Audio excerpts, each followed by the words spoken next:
From JBS Studios in Greater New York, this is the JBS News Update with Teisha Bader. I'm Teisha Bader with the JBS News Update for Monday, July the 14th, 2025.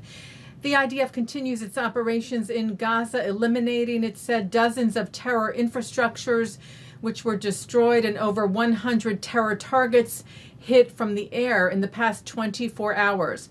Also saying today that it recently eliminated the Hamas terrorist who infiltrated Israel on October the 7th and held Emily Damari hostage.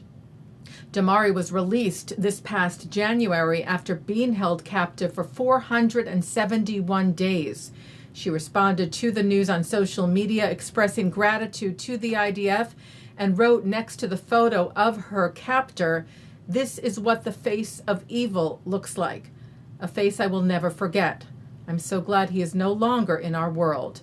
She then posted, "The real victory will be when Gali and Ziv and the other 48 hostages return home," referring to her dear friends, twin hostages Gali and Ziv Berman, who were also kidnapped from her home kibbutz of Kfar Aza.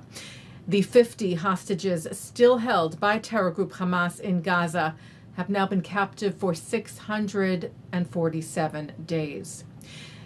The weekly rally for the hostages, which is held in New York City's Central Park, yesterday not only marked the 647 days, but also, it wrote, a heartbreaking milestone of 4,000 days since Hadar Golden was abducted, writing, "We won't stop until every last hostage is home."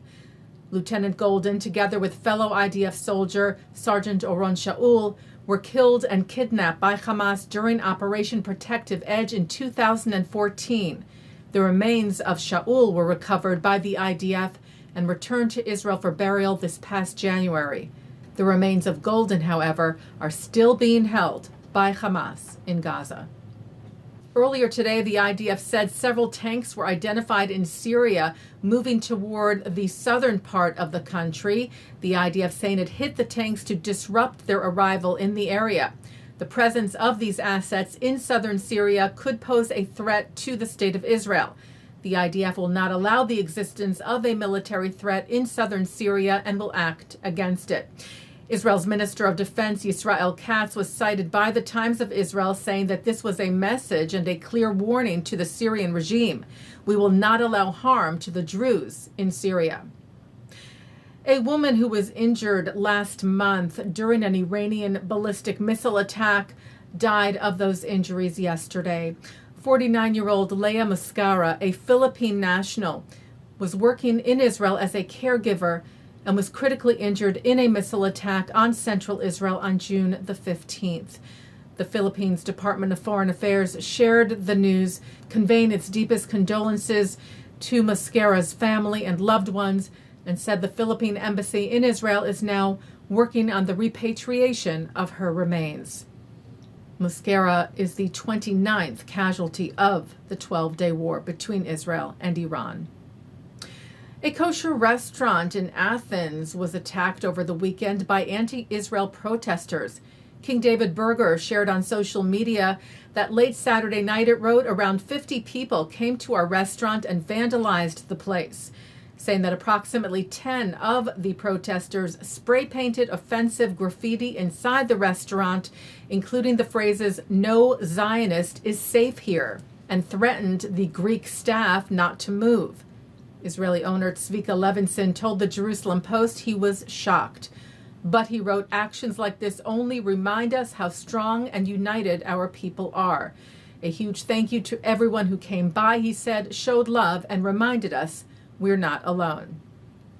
Well, an Israeli tennis champion made history this weekend. 45-year-old Guy Sasson, who is confined to a wheelchair, made history, Israel's X platform wrote, winning Wimbledon 2025 in quad doubles alongside Dutch partner Niels Vink. Upon his win, Sasson said, "Am Israel Chai." And Israel's social media platform also shared that yesterday its first national communications satellite, Dror 1, launched aboard a SpaceX Falcon 9. Built by Israel Aerospace Industries, this $200 million Smartphone in Space, it called it, will power Israel's strategic and civilian communications for 15 years. A bold leap for Israeli innovation. Taking a look now at our programming for tonight on JBS for Monday, July the 14th at 7 o'clock. Steve Weil of the FIDF is joined by Israeli Druze leader Gadeer Kamal-Mreeh. At 8, Abigail Pogrebin speaks with Mishy Harman, creator and host of the acclaimed podcast Israel Story. At 8:30, Eric Goldman speaks with Mihal, Brezis, and Oded Binnun to discuss their film Dead Language. At 9, Miriam and Avi Hoffman are on L'chaim. At 10, David Harris speaks with author and former Knesset member Einat Wilf. At 10:30, an encore of the news, and coming up next, it's Good Week, Israel. And that's the JBS News Update for Monday, July the 14th, 2025. I'm Teisha Bader. Am Yisrael Chai.